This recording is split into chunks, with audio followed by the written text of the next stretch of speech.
we're the longest-running beer podcast in the Pacific Northwest. Why wouldn't they be listening to us? So many different beers! I got you something really good and really delicious. Oh my God. You listen to the Brew Happy show, so do I. Do it. It's not about the beer. It's about the beer. Oh yeah, that's Brew Happy. Hello, I'm the voice of beer, and you're listening to the Brew Happy Show podcast. Thank you for tuning in this week. We are absent one crew member. We do not have JP the champion. He is taking a nap this week. He's medical rest. Yes. He went and had some procedural done on his fish, and he is very tired. Yeah, we'll talk about him with him about that next week. And of course, we have Fitzmagic over here on the tunes. Hello. And we are joined by the always lovely and incomparable Green Goddess Botanic. Hi, everybody. herself, Hello. Bronwyn Latest. I'm so happy to be here. Welcome it's been a couple back. weeks. Yeah. Yeah. You've been absent. Yeah, well, I've been working. Nonsense. I've been taking on additional clients, which is really great. So I'm expanding a little bit. Yeah. But as soon as I found out that Breakside was on the docket tonight, I was like, oh, Well, yeah, it's a good chance to come. cancel. Oh, my. Well, Clear my plans. well, it's very obvious that you've been hard at work here with the plants because they look great. They Thank do look you. great. We are at the Slabtown location of Breakside, which you always know where you're at there because there are plants everywhere. And they look The foyer is a beaming. It's gorgeous with the down greenery, there. Oh, yeah. my Looks gosh. Right now. yeah. Uh-oh, well, who is and that of- trying to talk? And of course, we are joined by our wonderful special guest, Ben Edmunds, There head he brewer and Hi, returning y'all. guest. Hello. The man hello. of beer. Nice to see you all again. Hey, Ben. So for those of you that are new to the show, Breakside is one of our favorite locations, Where and the hell have you been? yeah, you got to know about Breakside Brewery if you are in the beer world. They now have 6 different locations. We'll talk a little bit about those later. They have just celebrated their 14-year anniversary, and they did that over their Deacom location just about, was it 4 days ago, Ben? 5? 5 days. Yeah, Five, 6 days. Yeah, almost a week. Yeah. And they are on the heels of their Lollapalooza festival last Saturday, right here at the Slabtown location. Is it Lagerpalooza? Well, that was a different event. This Yeah. was Loozapalooza, which was Mexican lagers and Chaco repairs. What? Yes, we might need to get into that. I don't know what a Chaco repair is.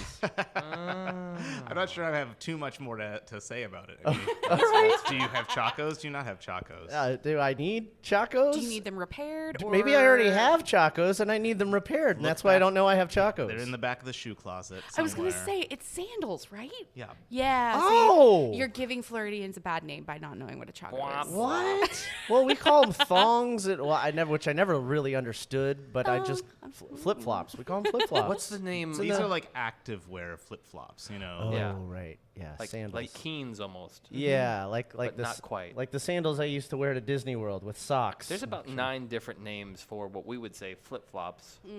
But yeah, everywhere has a different name for them.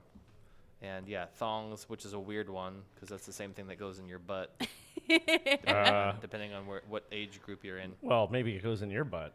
That's it's a style of underwear. A Okay. thong underwear. It's your favorite? No, No. no, Well, you seem to know a whole lot about it. no, Okay, I'm just checking. no. All right, I'm not gonna go to your house, open up your drawer. I cannot and see just, confirm or deny the identity of any such object living in or around my vicinity of household. Okay. Anyway, Interrogation over. Hey, I'm just saying. I think he'd look great in tiger stripes, right? Oh, I think we it's can all agree. compliment time. Hey, I'm full of compliments. I'm a nice guy. I did get Tiger King tattooed on my butt, but that's a different story. Oh yeah, I remember that. Yeah. Let's talk about the beers we were drinking here at Breakside, so Ben can remember why he's here and not leave us immediately. Let's start with you, Ben. What are you drinking? Yeah, what do you got? I have a pint of Hello My Alien in front of me, which Ah. is That's what I'm the drinking. same beer that you have, Ryan. Yeah. Describe it, because the way you described it, I was like, is it a West Coast? And you're like, sure. Yeah, it is West Coast. I mean, it's it's in the sense that it's a clear IPA.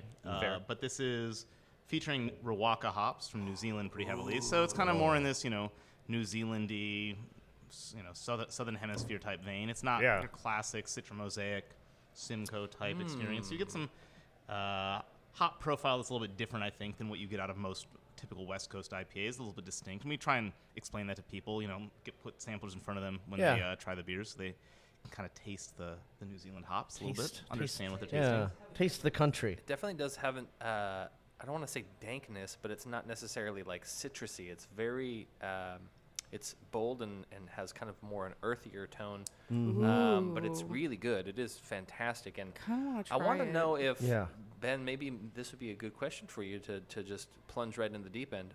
Can we rebrand the space between New Zealand and the West Coast to be like somewhere in the middle of the ocean style Coast IPA? Pacific Coast? Pacific. No, it would have to be somewhere in the middle. Yeah. What's halfway how do you between the name 2 that? points? Right. Hawaiian Islands IPA. Something like that. Yeah. There you go. Why not? Yeah. I think that is, the taxonomy thing is always kind of a fun parlor game, right? People like to argue about it. Cold IPA, IPL, whatever else, hot lager. And New Zealand IPA, New Zealand Pale Ale, West Coast IPA. I think at the end of the day, you're trying to.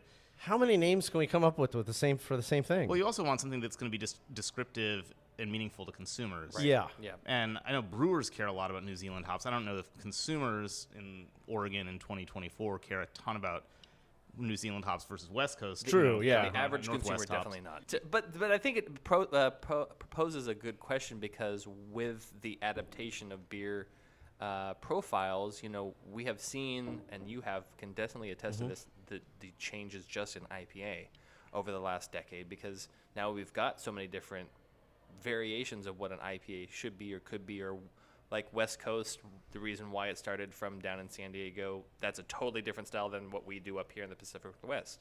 Do you feel like you're seeing more of that, or is it just like, why are we just naming things just to name things? It's a little bit of both. I mean, it's. I think on the one hand, it's you want to convince people that there is this kind of range of nuance, and there is, right? Like you want, as someone who works on these beers all the time, like the different hop profiles that we're able to affect using hops from different, hop products or hops from different origins, hops from different states, hops from different countries.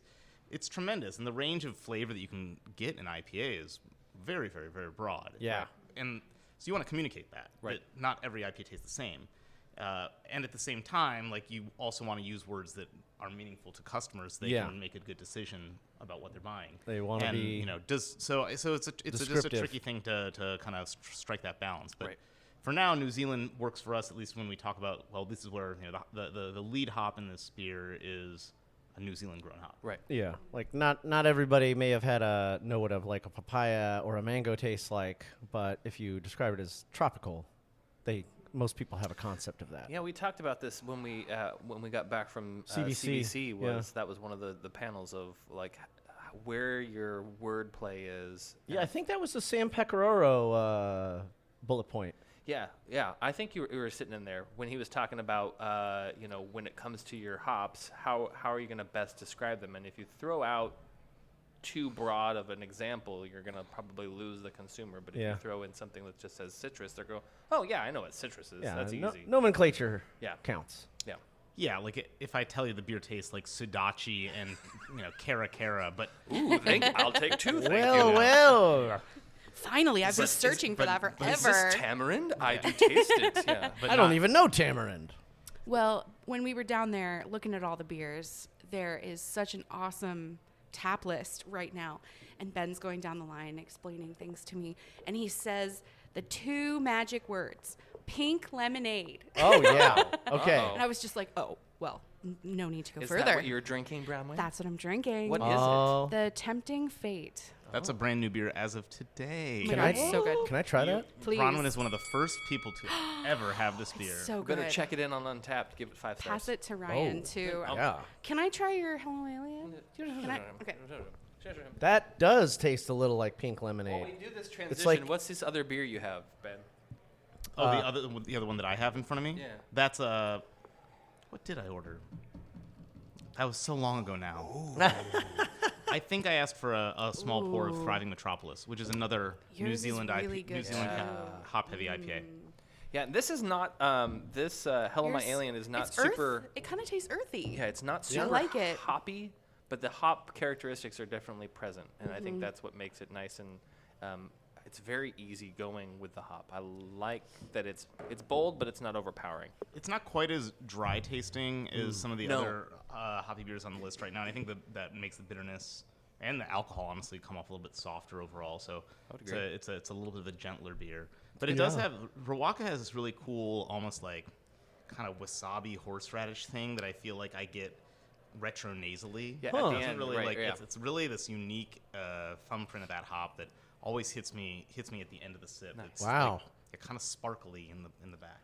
Yeah. That's A twinkle. amazing. A little, spike olfactory What are you drinking? there in the recesses. Ben was asking me if I wanted a lager, and Of course you said yes. Yeah, of course I said yes, and the choice was the Breakside Pills or the other thing, which was That is a beer that you have in front of you now called Deductive Reasoning. That's it's a Czech, right. A Czech style pills. which goes well, yeah, that's very appropriate. You were using your deductive reasoning to I was- figure out the deductive reasoning. That's cool names. I love the names. yeah, thank yeah. you. How do you guys come up with the names? You know, guys probably get asked that a lot. yeah, there's not like we don't have a system for it. I mean, we used to have a sheet, that people could add potential names to, and that was just a God. bad idea. So we nixed that. Oh yeah, the Uh, word cloud. Yeah, I mean, it's just, crowdsourcing. You get, some people who have just not the best ideas. No, yeah, and and they they- put them on, and then yeah, they get kind and of bummed out they- that the names never get chosen. Yeah, You're like, they- why didn't we name a beer Sausage Fingers? And you're like, I'm like, Because I'm pretty sure no one's there's- drinking there's- that. Nobody wants to drink sausage fingers. Who wants the hot dog water? Right, no thanks. That actually has been done. Yeah, My rule for naming a beer, I mean, there is certainly kind of an effect. Like, it has to be like a Breakside-y kind of name. It's kind of a little bit whimsical. It can be a little bit like highbrow, lowbrow, but it has to roll off the tongue really well. Right. So, what Rough Beast still is probably one of my favorite beer names. thank you. And Oh. and it's because it kind of gives this, it invokes this like, what am I getting into? Kind of where the wild things are, kind of a thought process, or when you think about the Kraken, there's, because I think that's what's on the label, but it's one of those beers names that you're like, wait, I gotta have that. Because I don't know what the Rough Beast is until you put it in your mouth. Sounds and you're like, so kick-ass. but it Yeah. is a great beer, and it has stood the test of time because it's been one of your guys' main beers for like, ever. Well, the backstory on the name of that beer is really interesting. If I can Of course. digress that way. Please do. So we started making that beer actually about 8 years ago, right, when we were first opening Slabtown. So that beer, was really our first foray into Hazy IPA. And it's kind of now I think we all have our sense of time are all warped, but roll back 8 years ago, 9 Right. years ago, and Yeah. other than Great Notion, no one was making Hazy IPA in Portland, in Oregon, and No. we wasn't that big back then. Oh. when we started working on beers for this location that we opened in the beginning of 2017, I wanted to open with a Hazy IPA as part of the lineup, and so we had workshopped this beer over the course of the previous year in kind of collaborations. We did one with initially with was Fatheads at the time, and that was called Pulp Free, and then we did a beer called Definitely Not, Oh. and that was a collab with Wayfinder actually. Oh, okay, And we kind of refined our ideas around what we wanted to do with this beer, and we opened here, and the idea was to call it Something Wicked. Okay. And, so that was, so if you were here at the beginning of 2017 when we opened, we had a beer on tap. It was a Hazy IPA called Something Wicked, Citra Mosaic. I remember that. And that, One of my favorite stories as a kid. right. So, it's, of course, it goes toward the Ray Bradbury, but also toward Macbeth. And so it's got this Yep. kind of literary Yep, yep. tradition behind it. Yes. So we had decided that we were going to scale that beer up for release and get it in, 22-ounce bottles. Oh, bombers are cool. Bombers back in 2017. So the fall of 2017, we were the first brewery in Oregon to put a Hazy IPA into package. Wow. And so that hit in That's a That's boast. That's some that is a major hazy, pros. hazy history Cheers. right there, guys. and some Oregon late hazy history. But we released that when we were working on that. It turned out that we couldn't call the beer Something Wicked because there's a Something Wicked brewing company in Pennsylvania, I believe. Yeah. And then there's a few other beers that have used that name as well. A lot, actually.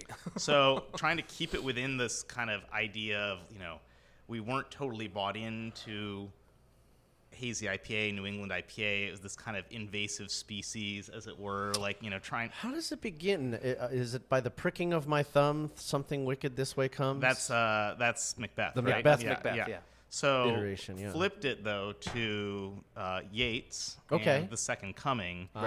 And that's where the phrase, what rough beast, it's time come at last, slouching toward Bethlehem, waiting to be born, comes Okay. from. So it's the same idea. It's like the kind of coming of the apocalypse, the second coming. Yeah, the calm before the storm kind of a thing. Yes. Well, the beast. Yeah. And the idea here was that, of course, the invasion of West Coast by hazy IPAs from New England was like, And henceforth beer became apocalypse. history. So But many I entendres. had, and that's Love it. so I went to this poem because I love this poem, and very famous poem, and offered a few different suggestions of turns of phrase out of it that we might use as the name, and I think the second coming was one, and slouching toward Bethlehem, and what rough beast, and I didn't think anyone was going to bite on what rough beast, and our marketing team loved it. Hey, And honestly, go marketing. But right before we went to actually release the beer, I had near anxiety attack, being like, wait, no one's gonna actually say that out loud. Like, can I order a what rough beast? That sounds so dumb. No one's gonna say that. And turns out that now it's kind of just entered the lexicon. So it's It's a thing. It's a thing. You did a good thing. I love the But that is backstory. where that name came from. I like love it. the backstory. If I like by it. if by some mere circumstance now since we've talked about it, we can put it out into the ethos. If somewhere, maybe next year, 15 years, the second coming, Yeah. that would like a double dry hopped hazy imperial crazy. I mean something just nuts that maybe you're like, I don't know if I should do this, but we're definitely gonna try. That would be a fun nod to and an homage to everything you guys have done, especially not just in here at Slabtown, because this has been forever such a staple to the Pearl, but I mean just in general as a Breakside's entity, that would be cool. Yeah. Well, we. Unless you want to go to Edgar Allan Poe and call it, the Raven Crows or something, crazy. Yeah. Like that. Annabelle Lee. There you go. Oh, Yeah. I think they're gonna. These There's pale blue eyes. yeah. There's gonna be plenty of literary references to choose from as Breakside continues making more beers. There better be. We have to keep coming up with names. We do have a bunch of stuff that you guys have been digging into lately. You guys were doing some stuff with Salt and Straw earlier this month, your collab, Yeah. which is really great. We'll talk about that after the break. You have a seasonal expansion, your rotating IP series. I think you guys are currently on Thriving Metropolis. No, we just released Bayside. Oh my this God, week, I'm behind. Yeah. Yeah, it's sitting in front of us. Okay, right there. I was. What a gorgeous What the hell? can. I'm so glad. Can I was about see to ask. that? Yeah. Oh my God. Your can art is just always so stunning. Wow. Hat tip Look at to that. It is JL one of the- Mobus, our artist. I will They are say it so is one of talented. the most recognizable brands as far as art, because Yeah. Truly. you guys have really done a great thing where at the top part of your can, it's a plain white label. It says Breakside. And then the depictions that you guys have come up with for all of your beers are always extravagant. They look bright. like they ought to Yeah. be wall murals. Every one of your labels you can't miss should it, be a yeah. wall mural. I think JL starts as an illustrator, and he does a really great job of kind of taking the concept of wanting to see it wrap the whole can. Ooh, but yeah. Yeah. not going into kind of just.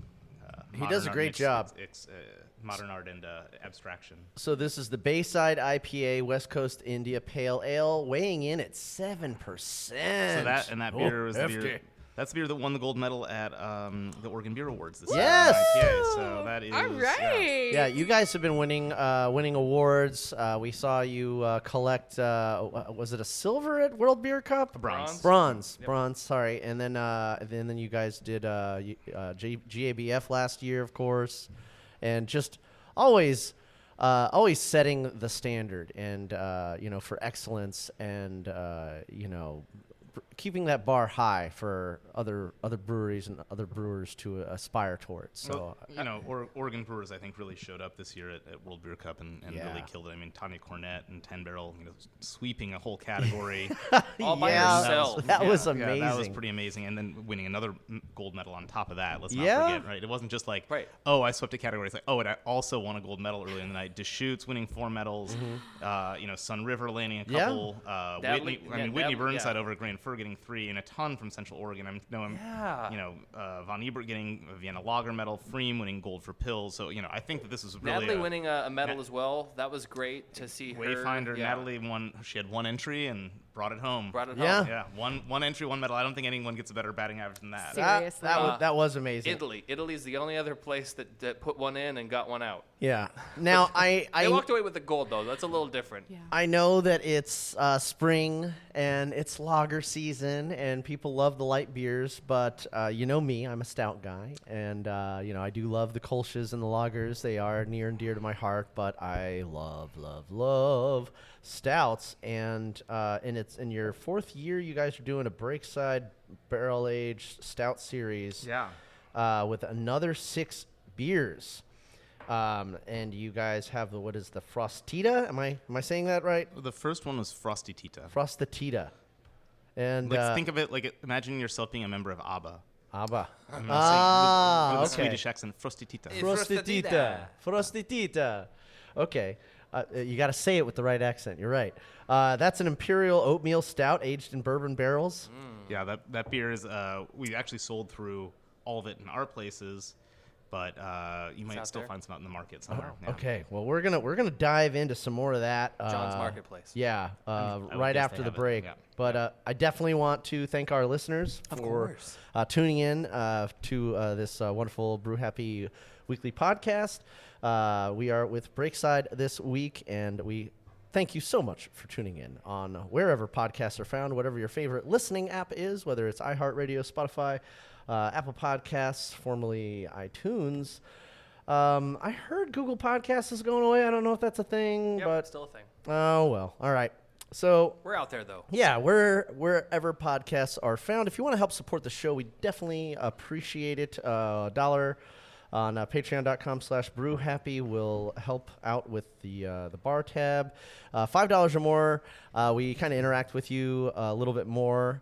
And we'll invite you to parties, and you could even wind up hosting a Brew Happy show yourself. We do have an appreciation party coming up this fall, so we're going to be getting together at one of our Patreon locations, and we'll have little goodie bags for you from our adventures afar. And we do appreciate those that donate on the $25 level, Yeah, it like helps. Lazy Days. We want to let all the listeners out there know that this episode is brought to you in part by Lazy Days Brewing, as well as Paul Cigars. So thank you to Lazy Days. Be sure and check them out at either of their 2 locations, one on Flint Street as well as Beaverton. Beavertron, dude. Yeah, Seriously. yeah. And with that, make sure you follow all of our social medias, and you can email us if you have comments, questions, concerns, brewhappypdx@gmail.com. Yeah, yeah. Do it. I have lots of questions for Ben, and we have much more beer to drink. Oh, yeah. And when we come back, we have lots of brew news as well, because everything is always changing and something's always happening, and beer is always happening. So it's in our mouth. We're gonna keep doing it. Yeah, I think it's time for a little more beer and a little info from our friends in the brewing industry. Ben, what should we have next? Oh gosh, should we open these Baysides, or do you want to have another beer that's on draft first? Oh, Bronwyn says Bayside, but I don't know. Fresh draft is hard to pass up. I kind of want to have what she was having, that pink lemonade thing. Well, I know there's a couple of there's a couple of darker things on the menu as well. So There is the Shasta Taffy is downstairs, so Okay, you sold me on that. I don't know what Shasta Taffy is, but I definitely want to know. Just the mere mention of dark beer and his heart has been swept away. I've been to Shasta Mountain, and I've had taffy. I've never had them together. well, we're gonna Let's find do out it. Lex here on the Brew Happy Show. We'll be right back. I'll let you know how it is, gang. Cheers.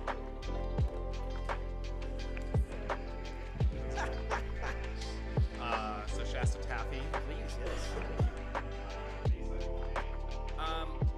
No,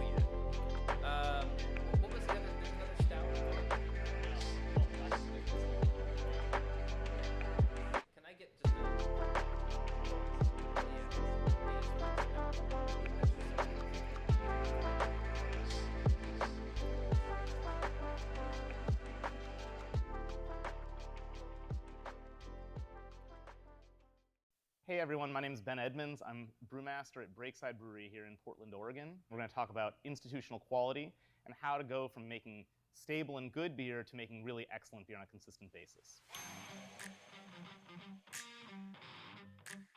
Quality has been instilled in me since day one as a brewer, both as a home brewer and then, of course, once I went to brewing school. And over that last 20 years, the kind of idea around quality for me has changed a little bit.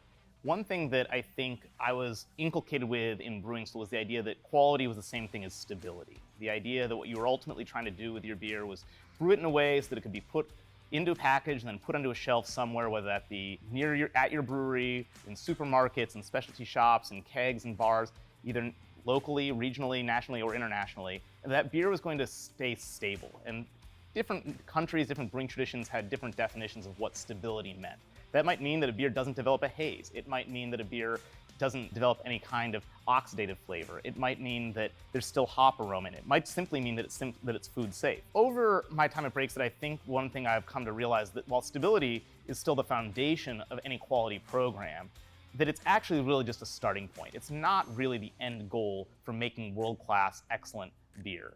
And in today's video, what I want to talk about are a lot of tips and tricks that we've kind of discovered over the years that have helped us consistently make better and better beer. These are things that can take beer that might be totally fine and really take it up to the next level.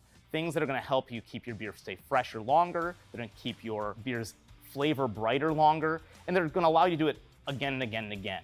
I'm going to talk about things that have succeeded for us and things that have failed for us. Lots of examples that may or may not be immediately relevant to your brewery. If you lost all the equipment that you had, all the toys, whether the automation, the specialized lab equipment you had, what are the fundamentals that you know to be true in brewing that can help you continue to make really excellent beer? And what are the foundational skills that you need to identify how to build quality? And in that sense, while we're a 30,000 plus barrel a year brewery, this is something that I think can be applicable to breweries of any size.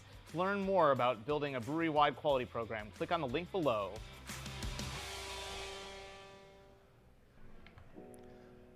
For more on that video, go to beerandbrewing.com or find them on their YouTube.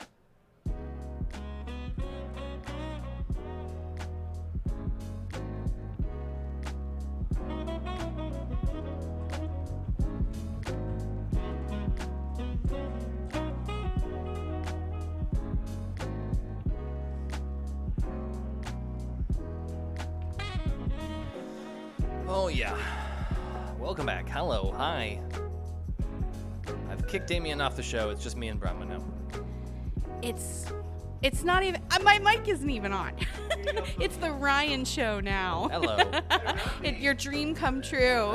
Even beer. Come on, man. Wow, that looks dark and smoldery. Smoldery. Hopefully Ben's bringing up some glassware for some... Oh, I can always get some too. Oh, we got some plastic. There's some here over in the there. room. Cool. Yep. Did you lose him? I know it's a big building, but did you lose him? Well, we take breaks so people can get beer as well as go to the bathroom, right? Well, and he's the man of the hour. When he's here, he's king.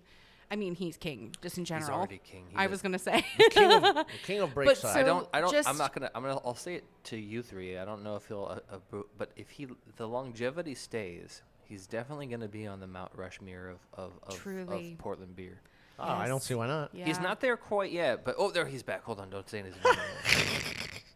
But it's true, Ben. We're just talking about you because you were absent. But we think if there's a Mount Rushmore of beer here in Portland, that you should be on it. Mm-hmm. You should be one of the faces. Not necessarily right now, but longevity-wise. Yeah. By the time you get to the Alan Sprinces and age group, I mean, your name is so synonymous with the beer culture, not just because of your 6 locations. Is it 6? Are you? Yeah, yes, it is. 6 locations, but it's also because you're collaborative, you're informative, you're a friend of beer, and most people we talk to going, oh yeah, Ben, and we're like, and as soon really, as, and yeah. they're like, yeah, and really. as soon as I mention Breakside to anyone that's like in the beer industry or even loosely affiliated with the beer industry, they're like, oh yeah, I know Breakside.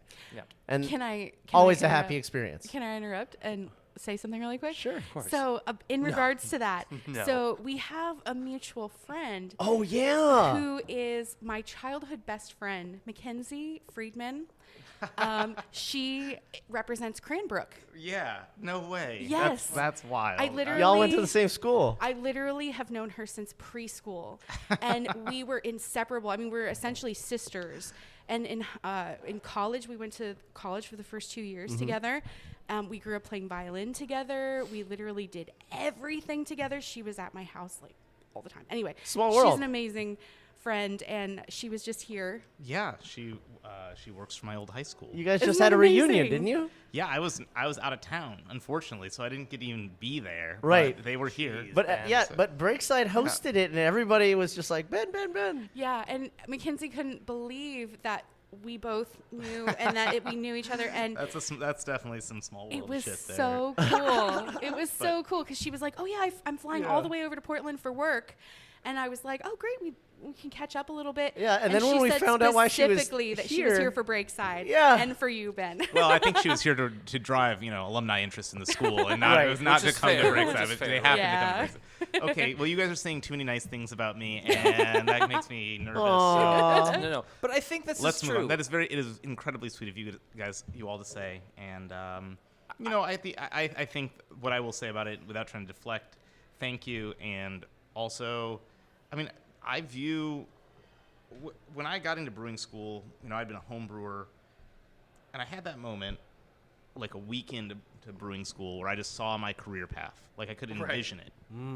And you think about, like, you want to call it a calling, or you just kind of realize that you've found the thing that you want to do. Yeah. You heard the goat horn in the wind and going, I gotta go. Yeah, I I'm gotta go following now. it. Yeah, I'm following that. Yeah. And for the last 16 plus years now, that's been my passion and calling. And drive. the commitment to the industry is not just a commitment to my own success or to Breaksides, but to my peers, my colleagues, and to the industry as a whole. So I think that commitment, as a craftsperson, Right. and as a brewer, to the art and tradition and history of the craft is really important to me, and so I hope that shows in the work. And if it does, that's the key. I think it does. Yeah, and I think you it are, does. You are to beer as Nick Offerman is to comedy and woodworking. So Yeah. you're welcome. And you guys are like the king of collabs lately. I mean, you guys, like I said, you just had that thing with Salt and Straw earlier this month. That's the beer that you're having right now, Shasta Taffy. So I Hey, took a whiff of this, and oh my God, Okay, it so now smells put it like in your mouth. it smells Which like. is something we don't say a lot on the Have show. we have we talked about our whole blending process on the show before? No. Do we not? If we haven't, let's do it again. So the 30-second version of this, so that longtime listeners don't get bored with me repeating the same things from October, the It's year before, whatever. impossible. Is that we design these stouts. We release 6 of them a year from the barrel program, but they're not conceived of until we blend. Right? We blend. We have a bunch of different stouts in barrels, aging at different times in different kind of barrel stocks, different strengths, different sweetnesses, different types of wood, and we orient our kind of blending for each release around a concept. We say, well, we want to go with,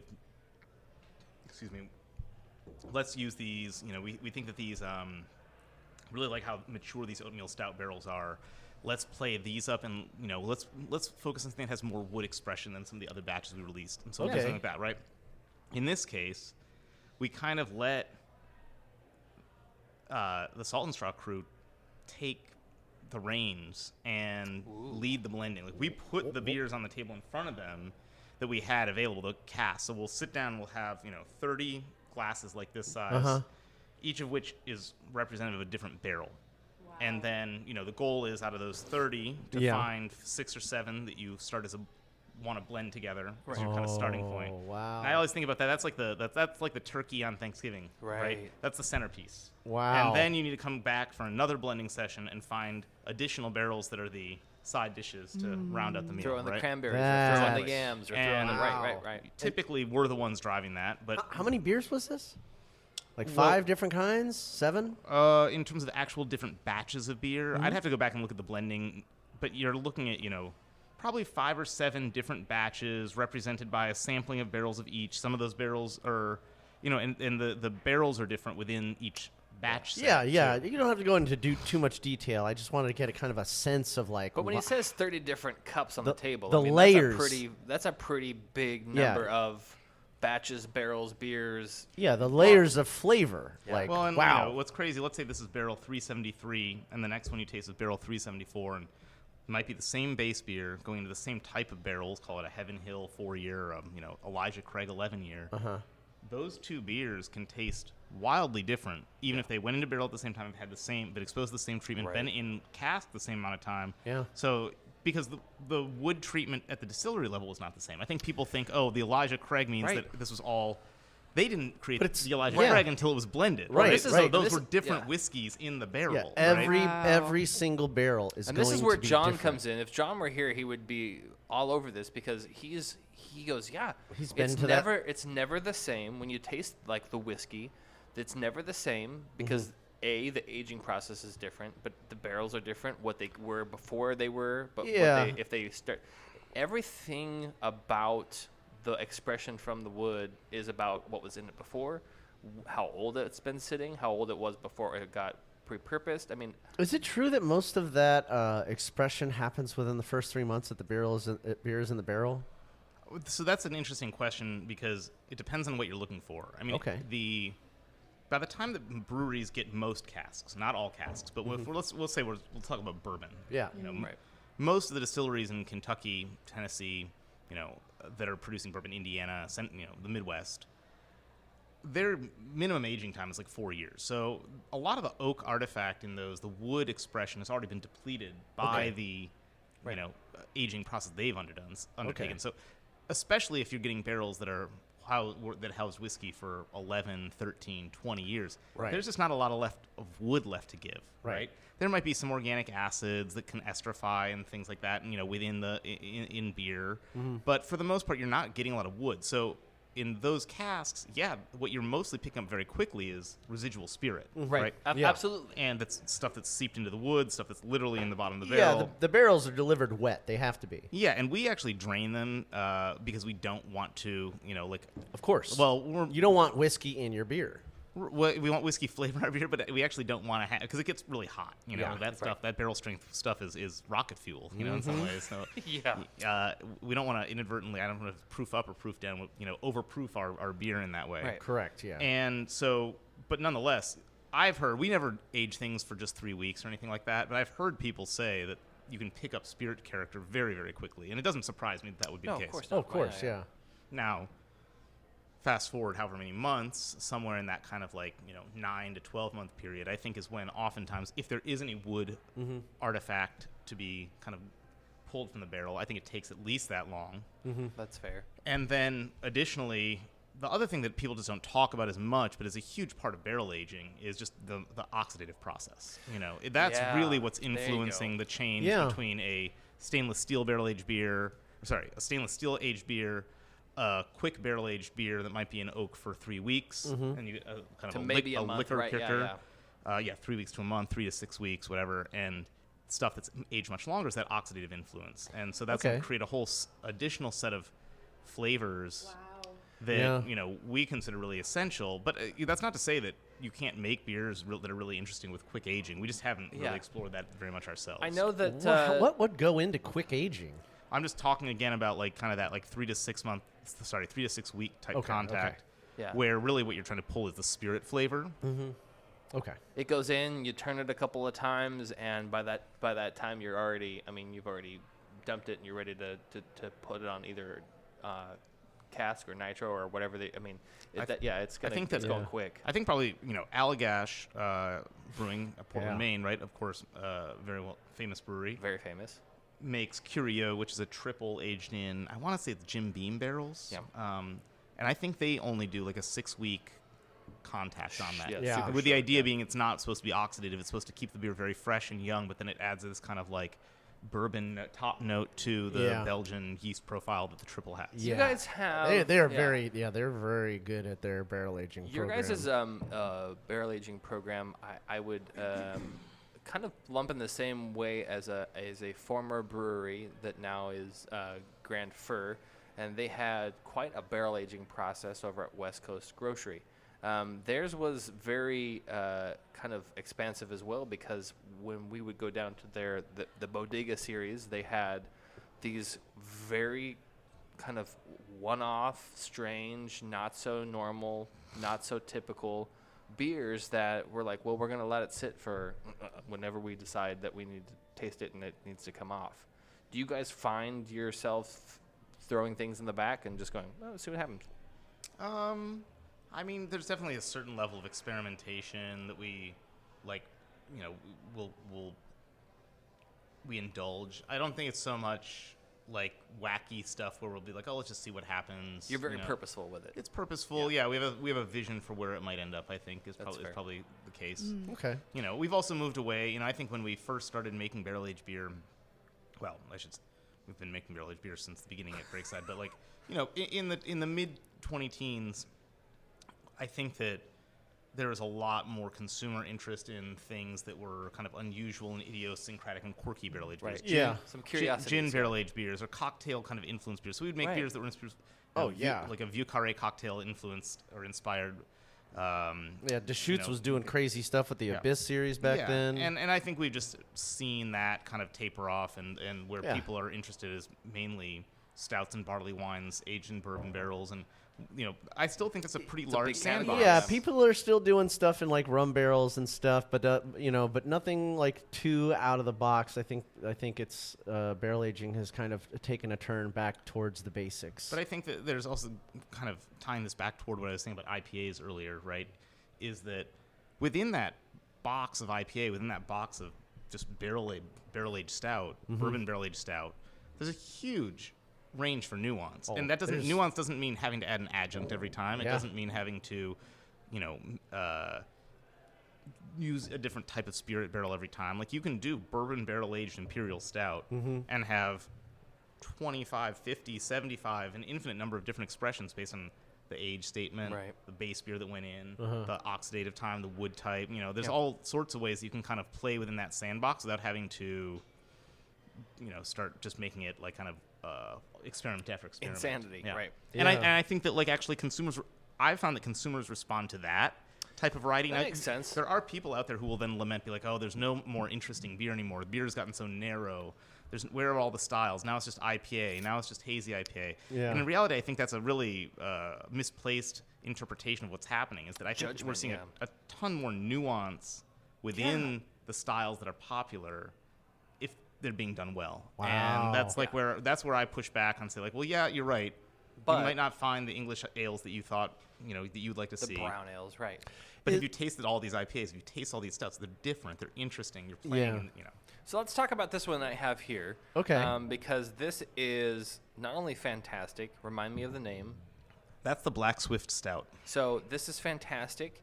The coffee is incredibly perfect. Oh. And it's balanced. The nose is it's not subtle, but it's not overpowering. So that's all malt. There's no coffee. No, that's Wow. I would have pegged coffee. yeah. That's just just traditional malts. It's seriously good, and now I'm thinking this needs to be barrel aged.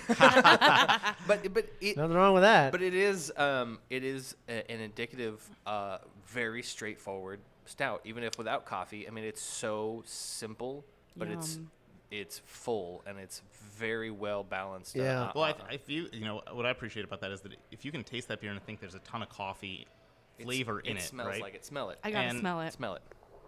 The fact that we can do that without the level of kind of over the top roast, intense roast.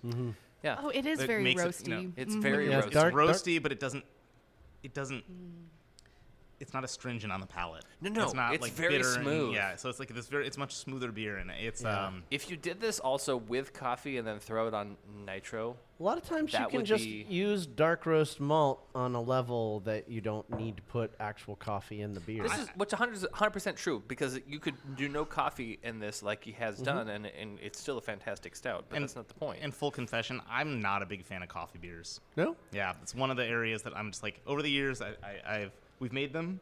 I'm proud of some of the ones we've made. I think the especially- coffee Vienna lager. That's the one that I'm proudest of for sure. Yeah. Is That's is the one that John beer. loves Yeah, the most. yeah, Too. Yeah. I had a coffee blonde once that I thought was very interesting. Yeah, I think when you go in the lighter styles, you can tease out some of the more subtle flavors of coffee. Yeah. But honestly, if I never had to brew or taste a coffee beer again in my life, I'd be totally fine. So. All right. Yeah. Don't tell John. It's Don't tell actually John. the one style also that when I fill out my preference list for judging at World Beer Cup and GABF, Please don't give me. I rate it the lowest. There's basically the way you do it is you score it 1 to 9 every single category. 1 being I love this style, I'm a world expert in it, it's my top choice, all the way down to 9 being either I fucking. I'm hate you. already in this category, I can't judge it, or 9 meaning like I don't like this I hate this category. so much. Please do not put me on this table. Right. And the okay. only things there's a few things I put as 9s. I was gonna and say, that is I think I the know. 2 coffee categories are the Oats. ones that I put as a 9. Oh, the oats. Oats. Yes. We know the oats. I think I we're can not a judge fan. oatmeal stout. But yes, there is. I have a. You've talked to it's- Jen and Jeremy. Yes. They told you about my.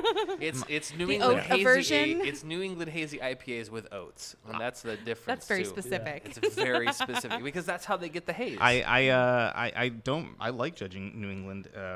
Hazy IPAs, hazy or juicy IPAs. But the ones with oats, I'm always like, I can taste the you know fucking what? oats. This would be better without those oats. Yeah. I wanted to talk to you real quick because we gave you some kudos and some accolades, which Well deserved. on and off the air we will always do because we love the work that you have continuously done for not just Breakside but for the beer industry. But I wanted to talk to you real quickly because we've seen you. I'm sure there's a wall somewhere in your office or at home, wherever it's at, that has all of the medals and accolades and awards that you have garnered over the years. We've seen you on the stage of World Beer Cup. And prestigiously. Last year you won the same award that Tanya Cornett won this year. So again, congratulations for that because that's still prestigious. Thank you.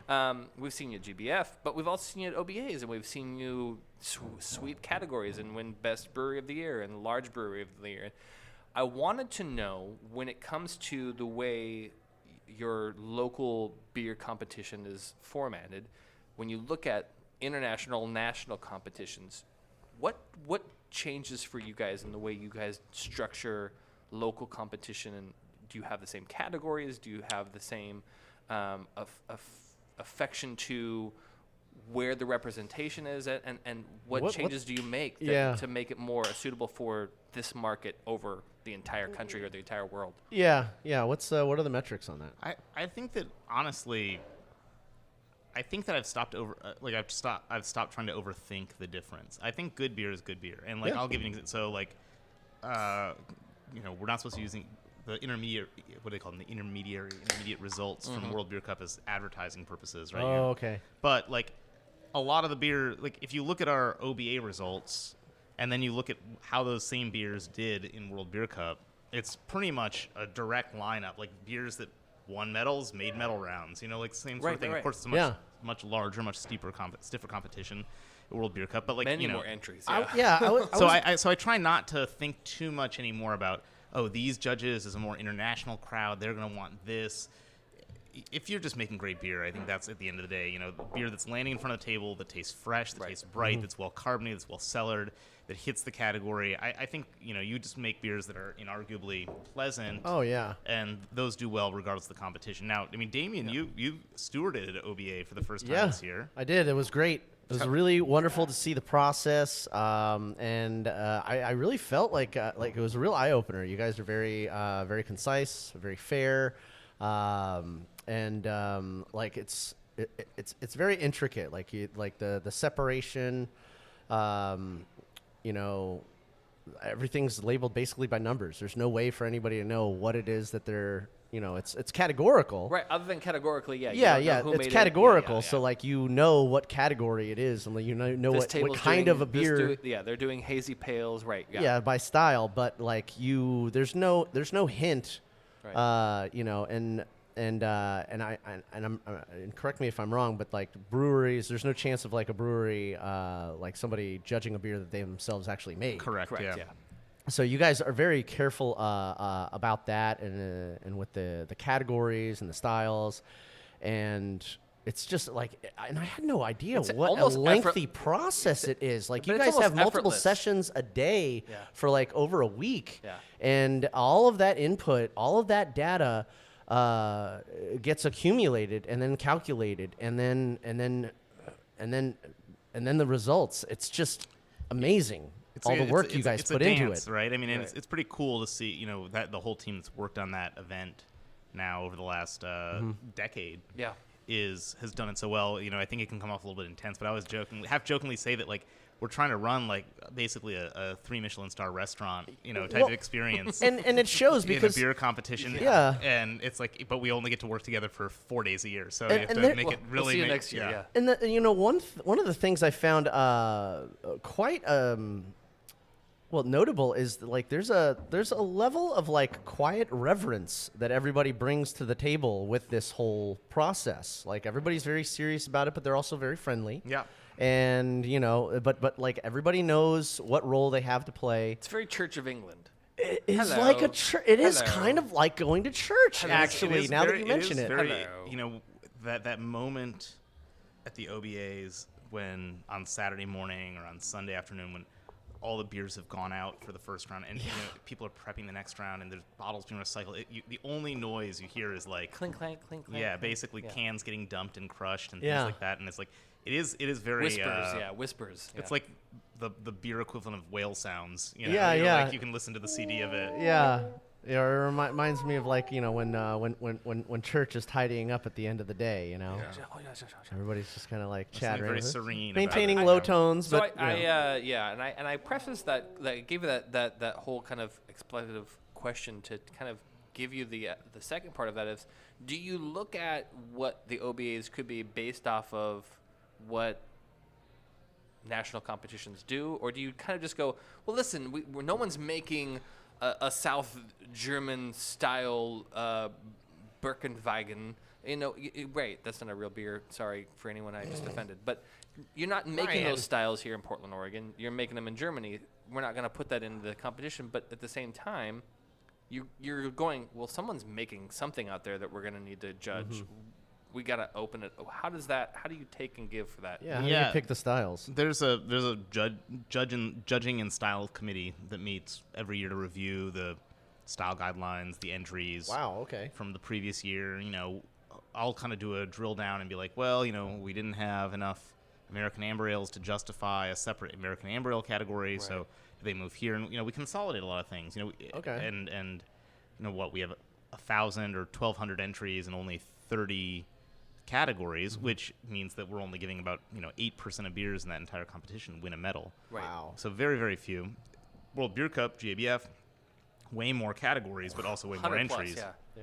But it's a lot more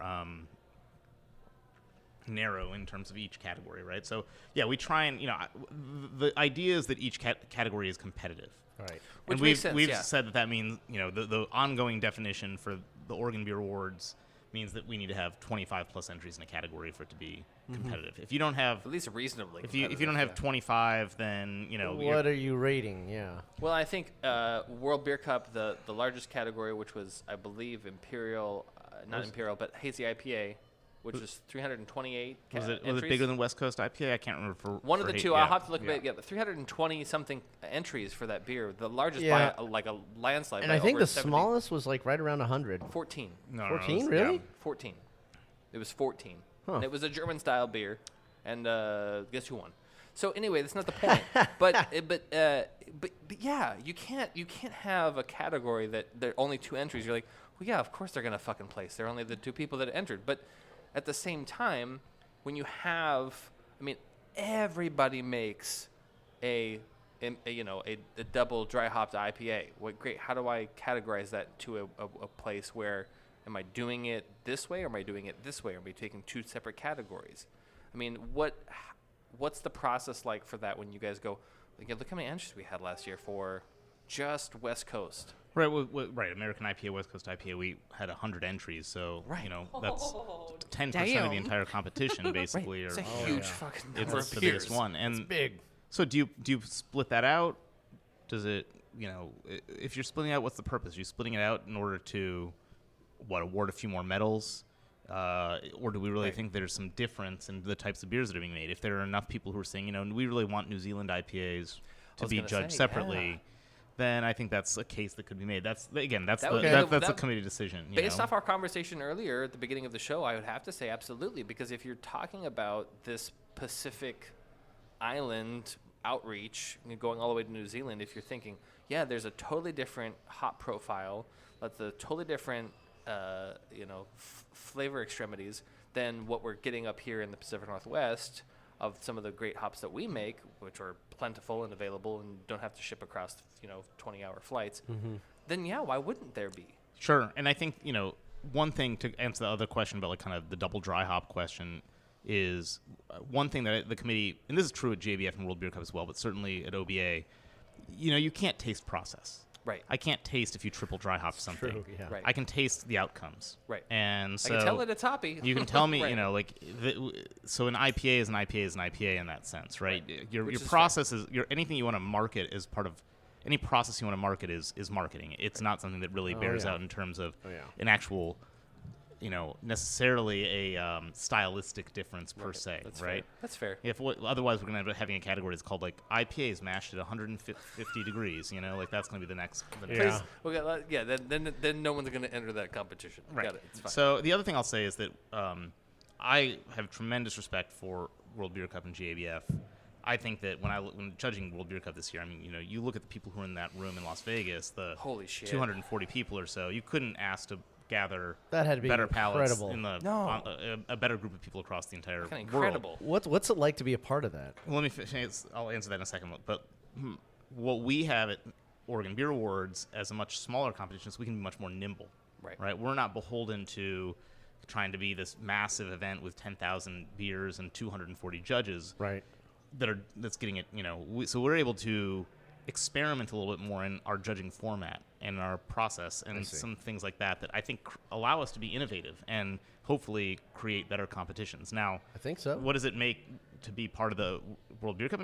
You come and you have to bring your A game. You have to be there, and you have to be respectful of the people who are there. You have to understand that everyone's there for a reason, and that even if you come from a situation where like you're the top dog at your brewery, you're maybe the person who's the most well-educated in sensory, well-educated in terms of world styles. You are one person at that table. You're not. You don't get to run that table the same way you get to maybe run a meeting. And I mentioned Italy earlier, making a gold medal out of an English ale, which doesn't make a whole lot of sense to me because Italy making a gold out of an English. Oh yeah, but that's the level of This is the beer we're making. This is the beer we're bringing, and there you go. I found out this year that German sours are a thing now. Yeah, it's classic Berliner Weiss and classic Goza, so that's the thing, right? Yeah. So what was your second question, though? Because I want to make sure we get that. I was asking, and he answered it. What is it like to be a part of something like that? And you got to, like he said, you got to bring your A game. Yeah, it's probably just as exhilarating as it is anxiety-inducing because if you're like, I made a beer. Oh fuck! Did I make the right beer? Sitting at a table with a bunch Did I make the right beer? With a bunch of other bins from different areas of the world, and everybody's on the same level of as you. Is there anybody recently that you've sat across the table from, and you're just like, wow, I cannot believe I'm sitting in the same room with this guy. Like there has to be like some beer heroes that you've wound up in the room with, and you're like, this is great. I get to shake hands with this person. Yeah, the thing when there's so many people and you only have so many, you don't change tables like every flight or anything, so you are limited a little bit in that. But I got to judge a full morning with Lauren Limbach from New Belgium, and she and I had never judged together before. And that was really fantastic. Like, it was so much fun. We got to do the middle round of dessert pastry stout. We did a couple took a of nap afterwards, right? That was right before lunch, actually. we had an awesome time talking. We did some fruit beer category. We had a great time. Fun. It was super super fun to judge with her. And then that same day, I want to say it was later in the day, I judged with this woman. I think her name was Miani from South Korea, and this was a person I had never met, and she just had one of the best palates and most insight and most style knowledge I had met of anyone recently, and just Especially coming from a country that itself does not have a huge market for craft beer. Oh, yeah, a growing yeah. market. You know, I was incredibly impressed by the depth of knowledge and the precision in her palate, and yeah, she absolutely killed it. So that was kind of a really fun. It's fun when you have those moments too, right? When it's not just your heroes, but you know you meet people for the first time, and you're like, holy shit, like you are really great. You meet heroes you never knew about. Well, and you find yourself doing the thing that I'm sure not just you but other brewers in the area going, okay, so now I have to try and match that profile in a beer because the way she described it was epic, and how do I get that? How do I recreate this? You know. Yeah, inspiration is always brought by. It's like the discussion about how there's no real like new ideas, that everything is inspired by another beautiful thing like art or you know, the derivative analog argument. Ben's poems, you know, right, yeah. But you know, there's always new things, you know, there's to new experience. like combos that you can create, new things variations. that you can, I get what you mean. Yeah. So Ben, is there a new style or a new beer that you're it's this one right here, the that West you're Coast India Can Pale we Ale. talk about it? I Let's tasted talk it and about I'm it. blown away. Oh yeah. Let's talk about it real quick. That is good. Because the nose is Did you guys pretty taste it? bright. Is this named after the town from Saved by the Bell? That's the high school. The You high are school. correct. Is it? Ding, ding, ding. Where's the sound effect for that? All right. Nice. Give me a We need prost. cheers. Right on the money, honey. Cheers. I had a feeling. Good job. Cheers. It gives me the Bayside feeling. Like there was never like a picture of Bayside on that show. The entire time that show aired. No, You know where that's it's at. not true. No. The high school, they do the exterior shot a lot. Well, they do the exterior shot, but it doesn't look like this. But There's when there's people say Bayside, this is what I Can I tell this you? is what I envision people see when they're driving around their There's a their- lot their of town. episodes where Screech is wearing sunblock on the beach. Yeah. So like you know. from based on everything I saw on the show, this is Yeah, this is the label beer. on the can is what like I envisioned as base. This is must the- be what this is the Bayside must be Slater- like. This is the Slater of beers. This is where Slater and Screech and Kelly have been hanging out, you know, But their whole lives. let's talk about it because this is first of all, aromatic. It's very flavorful. Damn. It's really good IPA, and please don't get rid of That it. is very floral. That's so good. I think that so. Thank you. I'm glad you guys enjoy it. We're really liking We it. do. This beer is out right now, and it's going to be available for the next couple of months, There you probably go, through the people. end of July. Get it.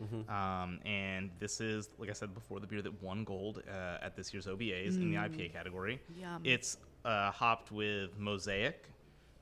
No surprise there. A little bit of Nelson Sauvin, so New Zealand hops. So some of the Okay. Netherlands. And then this hop that is a big favorite of ours. It's up and coming, but doesn't have a name yet. It's supposed to get a name soon, which is HBC 586. An experimental hop that gives it all, I think, a lot of that kind of stone fruit, like that big, almost gonna like kind of. say, There's yeah. a lot of guava. There's a lot of like apricot, and I think a lot of that's being driven. Even though it's the majority of this beer is Mosaic. It's very stone fruit heavy. Yeah. Which I think is just fantastic. And the mosaic between those two, they blend so almost seamlessly. You can't tell that there's a difference in the two because there's this wonderful profile of, like you said, it's kind of heavy, but it's a little bit lighter. It's very, I don't want to say tart because it's not really tart because not all stone fruit is tart, but it's Like a little, bitey, a yeah. little underripe kind of fruit yeah, character. yeah, It's yeah. not as, and part of that honestly is I think the beer, you know, as we have leaned out these beers, and I don't know how far we want to get into the technical brewing side on this, but Not with that- West Coast, with can. West how Coast many hours IPA, do we have? Yeah, right. with West Coast IPAs, we have leaned out these beers a little bit. I think one of the impacts of that, for better or for worse, is that directionally, in terms of the fruit expression, I think they've gone from, and I'm not talking about, I'm talking about Breakside beer as a whole, Right. more overripe fruit toward a greener fruit expression. And learning how to kind of integrate that with our malt profile, our bitterness, has been an interesting progression because this is the direction the West Coast IPA Right. is going. I mean, this beer is lighter than the Pilsner you drank. Yeah. Right? The Pilsner is between this and the Stout that you have in front of you in terms of color, right? And Yeah. I think, you know, Ryan, you mentioned at the beginning, like kind of SoCal being the home initially of West Coast IPA, San Right. Diego, and then not being the type of IPA that in the Northwest that we brewed. And I think that is true for a long time. I think there's a little bit of a chip on the shoulder of people in the Northwest, myself included, of 100%. like West Coast brewers, who actually feel like that story is a little bit too easy. Right. You right. know? I would agree with that. But that I will agree that until like California was ahead of where we were, where we have been in terms of San Diego light. is doing some serious stuff down there. Yeah, excellent aromatic IPAs, but also much lighter in color. And about this ABV, the 7, we liked our 6.5%. Oh, Kind of a little bit The more, profile is shifting, and we slightly can see more that, yeah. piney, slightly.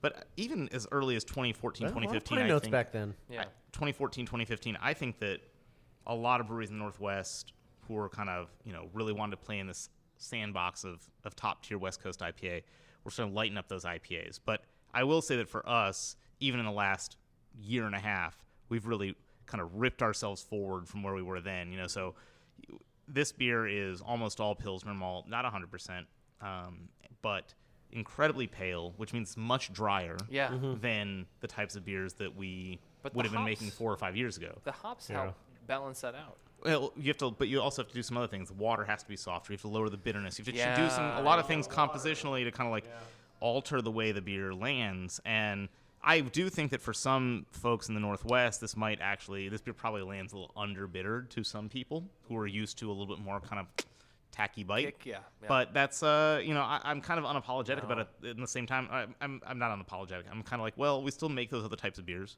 This beer, though, is very representative of the direction of where West Coast IPA across the West Coast is, including where we are in Oregon at this I point. think if you were to, you've created a really solid Pacific Northwest West Coast IPA, and the balance of the hops, the balance of that Pils malt, which you said there's more than that, and it's seriously, it's really good. Thank you. It Yeah, makes it's sense why it won gold. Can I ask you a question? So when Keep it, please don't get rid of it. Yeah, definitely. Well, we're not getting rid of it. It will be in cans for the next few months, and then, as with we'll all good things, decide next we will year, take it away for a little bit from cans, but it will certainly be available on draft. There you go. Fair enough. Bayside, yeah, that's definitely a fantastic beer. But I was It's wondering. also a little bit of play. Like we have Breakside IPA, Breakside. so yeah. we have Bayside. Bayside, also now, Breakside. yeah. Okay, that's fair. Might as well just grab both of those. Yeah. Yeah. Quarter the market on the sides. Yeah, you could have them. The B-sides. You could have like a Besides, yeah. you could have like a Ring King event once a year and have the Breakside Now- and the Bayside duke it Now, out. To be fair, Celebrity I don't know deathmatch. how many of you out there will agree with me, but on albums, in my personal opinion, the B-side is usually the better side I of the love- album. And I love don't know if you remember, we B-sides. used to do a number of 750 ml Yep. bottles of mixed firm beer that we called the B-side Yes. series. Yeah, so I- we've played in that range. I thought that's what that was and of referenced course, to. very early on, people used to mix us up with Burnside Brewing all the time. Breakside, Burnside. They're like, Yes. which one are you? Yeah.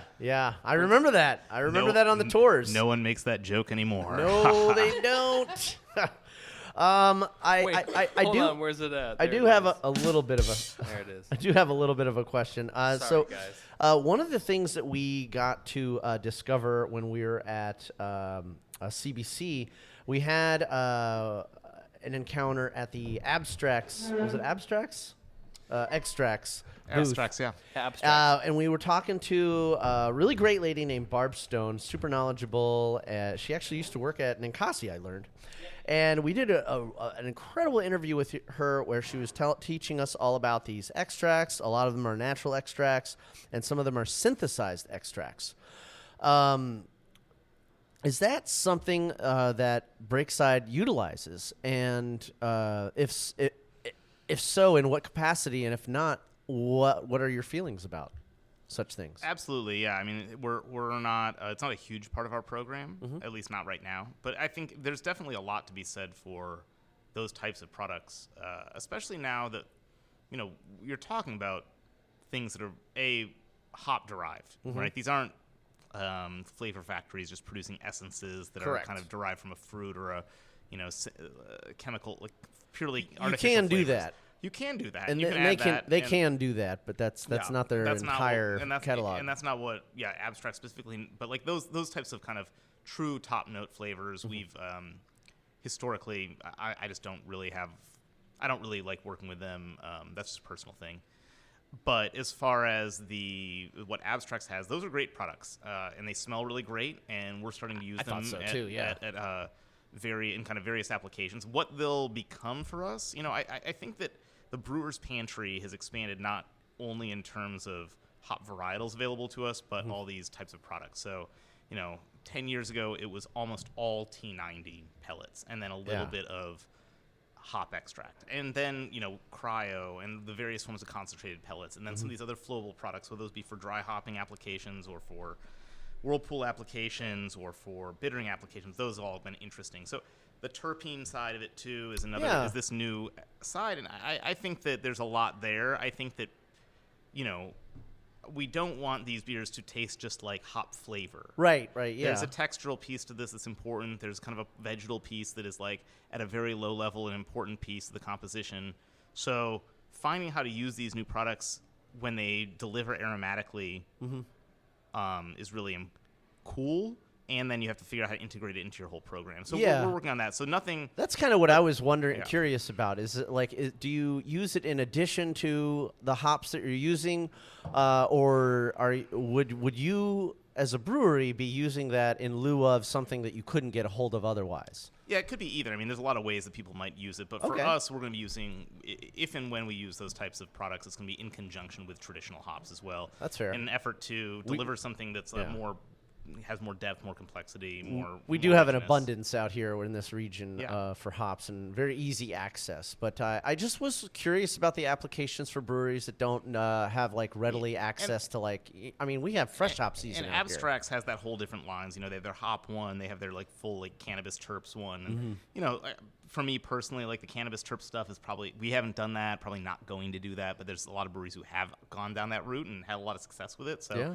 Like, kudos to them on that if they want to innovate in that space. It's just not what, kind of scratches the itch for me. But the hop product, the hop-derived ones that they're producing, that Haas is producing, it's not just Abstracts. There's a we lot stopped of by their booth, too. Great folks. stuff. There's some really cool stuff out there in that space. And I want to actually talk Thanks. to you about that because I think this is a good point where especially you guys' IPA game, hop game, is concerned. You're not the only ones, but you are a good one to talk to because your game has been consistent and been, in my opinion, pretty goddamn good over the last decade.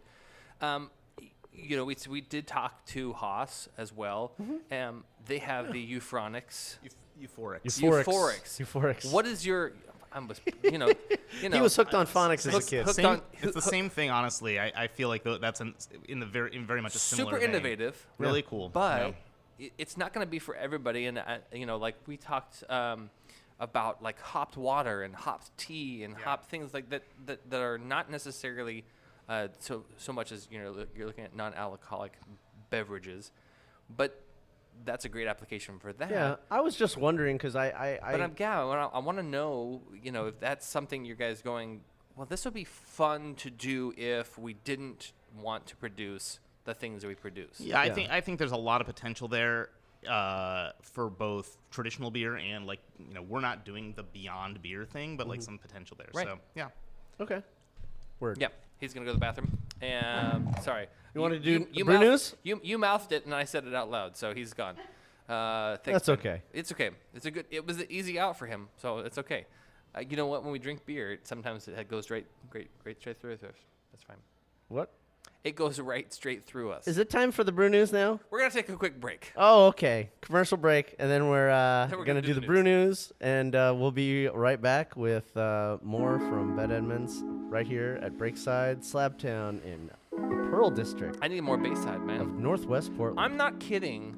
Bayside's good. It needs to be on the docket for 24/7. Yeah. 365. I seriously can't believe that it's linked. Come on, man. Everything goes So back good. to the 90s. Oh, I yeah. know, right? All right, beer listeners. We'll be right back. Cheers. Yeah.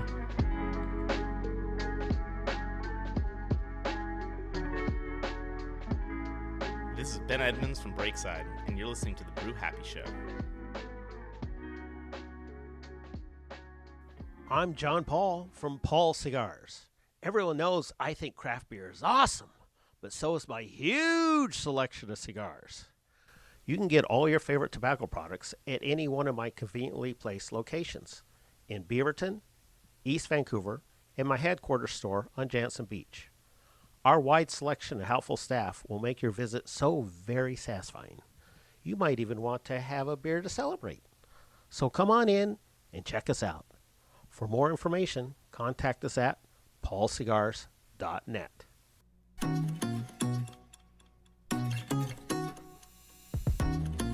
Hi, this is the Green Goddess of Portland, here to bring interior wilding to your space. Offering local consultations, weekly plant care, pest solutions, rare plant curation and sales. This houseplant hobby has cultivated a worthy collection backed by knowledge and experience. And now I want to help you make your business beautiful. Contact Bronwyn, the Green Goddess, at greengoddessbotanic@gmail.com and Green Goddess Botanic on Instagram.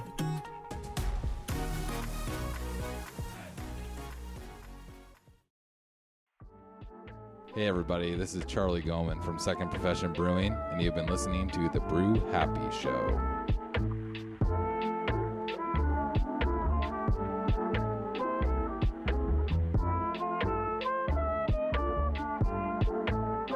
And now back to Brew Happy. Oh God, Ben. You know, seriously, I want to talk to you about these real quick. I want to talk to you before we get to the news. What do we? What? So for this, Uh-oh. What are you going to bring up now? No, dude, these new locations that they're up and going and running and You have 6 locations what now. the fuck is going on? Okay, so I'm when just- will you occupy all of Oregon? Let Just us do know. it. Just do it. 2028? Just take over. What's going You on? might as well. Actually, the Beaverton location was just shouted out in, I think it was the Willamette Week, or Yeah. one Yeah. of the local news outlets was talking about how Beaverton is like really up and coming, and your beer patio out there. Was I will mentioned. actually be out Dig there. in the patio. I'll actually be out in Beaverton tomorrow. Tomorrow I have the day off. Okay. I'm actually Nice. meeting with Ray from Brewing Branding, which is literally right next door to your guys' production brewery, yeah. Yep. And yeah, I didn't tell you this. I'm making things happen, man. All right. So I'll be out in Beaverton, and I may or may not be like, wait, "Oh, you're hey." meeting in Beaverton or you're meeting in Milwaukee? No, Beaverton. Because that's where he told me he's at. So he's right next door to you guys there. Why? Well, brewery branding is in Milwaukee next to us, but He said Beaverton. Better check your facts, Better check- buddy. yeah. I'll look at the email. I'll yeah, let me. I'm not trying to screw up. No, your it's fine. day. Just- Yeah. Just trying to make I don't sure- mind just driving to double either. check. It's fine. He might have 2 offices. But anyway, let's talk about Both next to Breakside. Yeah. So- Literally, no, they're literally both okay. next to Breakside. But So correct He's me obsessed. correct me if I'm wrong. Okay, so in order of you guys opening, I think you started with the Deacon location, I know, and then your Milwaukee production location was next. yep. I remember. Then you yeah. had the Slabtown location. Number Yep. 3. Yep. Okay, and then this is where it gets a little hairy for me. It was Beaverton, Lake Oswego, No. and then Lake, Astoria. Lake Oswego was number 4. Oh, okay, and then it was Remem- Beaverton. No, then Astoria. Oh shit. Oh, then And Astoria. Beaverton is the most recent. Beaverton's Oh, okay, Beaverton. Okay, Beaverton's the most Yeah, recent one. remember when I used to go down to What's Lake it like- Oswego for the Freeland location right. there? That's There's right, that little yeah. Breakside there next to the Salt and Straw. Is that where the Next to collab Salt came and from? Straw. How did I Come on, forget that? people. That's where the collab came in, Let's- probably. Yes. But Okay. let's talk about Astoria real quick because we've seen some changes happen in that area over the last 12 months. And you guys being out there, I think, is probably one of the really cool moves because I think it leads to a lot more visibility for the Fort George to come up to Portland. 'Cause everyone kind of just goes, oh, yeah, Fort George is out there, but you can still get their beer. But it's not the same as having Breakside right here. How do you feel about that? I also have a theory. Okay. I think you guys went to Astoria because you secretly love. God sorry. damn it. You secretly love Festival of Dark Arts, and being in Astoria when it's going on is the easiest way to be a part of that. That's not true. Other than just like booking it way in advance, which Moving we're on. never able to do. No, moving on. Back to what I was saying. I feel like that's I that's reason enough to go to Astoria. think the thing with the Astoria space is that we've always had this kind of approach where anywhere we're going to open a tap room, somewhere we want to travel, right? Somewhere we want to go, Right. And the space that we want to be in, and that Astoria space is kind of fell in our lap. It's perfect. A couple years ago. Oh, really? Yeah. So that was not a part of a larger strategy. it happened very quickly. We moved on it. It's been great. To be totally honest, we're still sussing out. I mean, we're yet less than a year in of being open there, so we're still sussing out. Okay. 10 months, yeah. Food versus beer versus liquor versus high season, low season. What our customers want? Are they Portlanders? Are they Astorians? Like, what's the who's coming out there? What's our role in the Astoria kind of like tourism and beer space?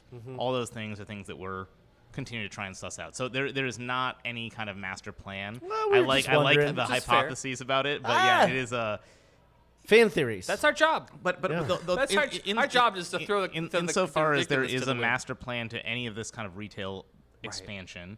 For one, it's just kind of common sense in some ways. Like, these aren't huge volume places. No. Most people are not buying our beers at these tap rooms, but it's a great marketing and hospitality presence for Absolutely. us. Yes. And You guys are so good at that. Thank you. And the ability to create a space that's fun, that's exciting. This is the quintessential space for hospitality, because the position it has, the size that it is, the volume that you can put both inside and outside.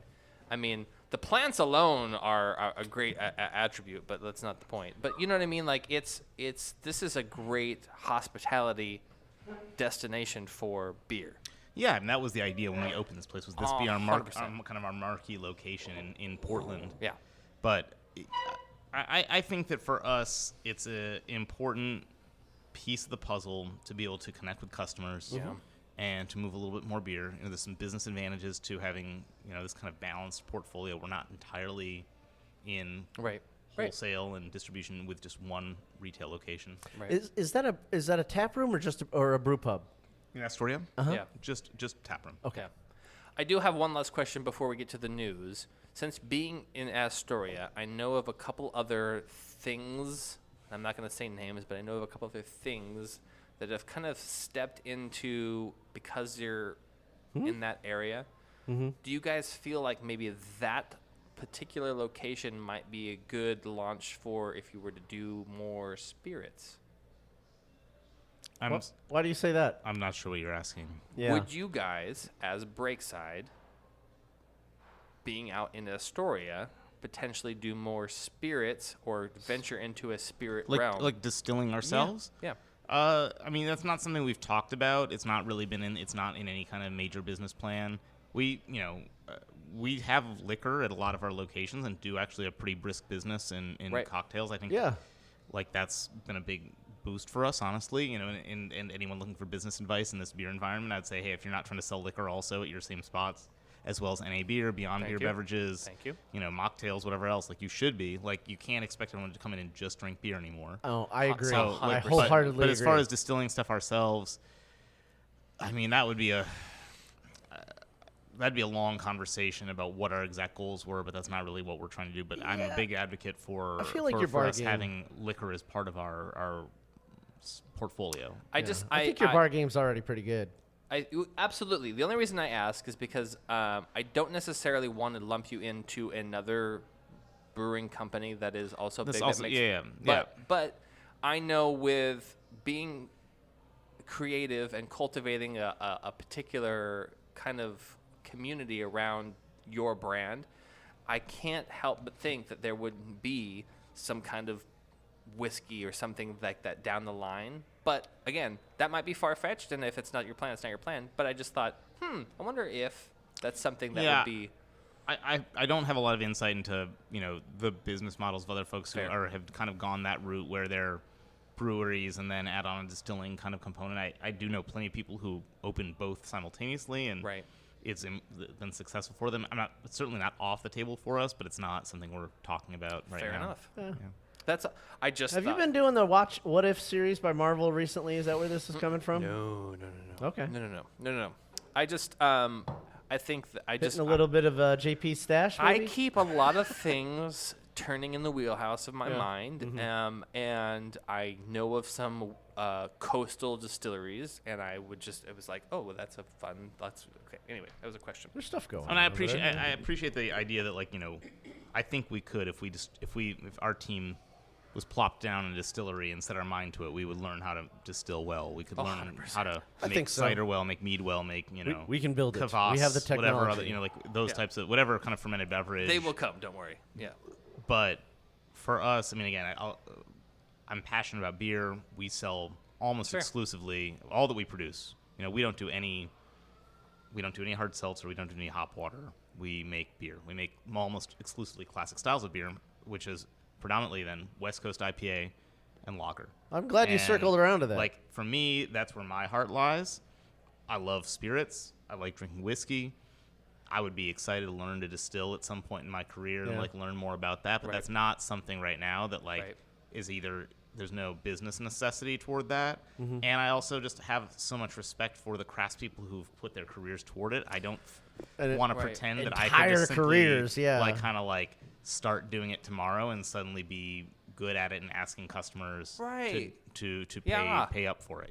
Let's move on to the brew news, brought to you by newschoolbeer.com and brewpublix.com. We have the news of brews down your avenues. Oh, yeah. Our friends over at Sierra Nevada return with Optimum Triple IPA. Sounds pretty hoppy. JP would like that, yeah. As we approach Memorial Day weekend, if you're looking for something big, fresh, and with a kickback, look no further than the return of Optimum Triple IPA. That's right, yes, Sierra Nevada Brewing returns with its hopped up IPA that arrives at a bold 11%. That's pretty high. 75 ABV. IBUs. Wow. Don't drive home after 2 of those. That's right. The 2024 edition of Optimum Triple IPA Sierra Nevada is a hop bill of Magnum Idaho 7 Citra. That's a designated driver beer. Equinaut, thank you. Chinook and CTZ varietals. Get yourself some of this. It's going to be hoppy. It's going to be delicious. And it's going to make you probably take a nap. That's okay. All right. I'm all right with that. I could always use a nap. Migration Brewing presents the Craft Collective, a premier distiller and tasting event series. They've been doing some good stuff. They really are. We've already passed a couple of the dates, but looking forward to May 23rd, which is just a few days away for us. They have Westward Whiskey, and then on we love those guys. May 30th, Cascade Spirits.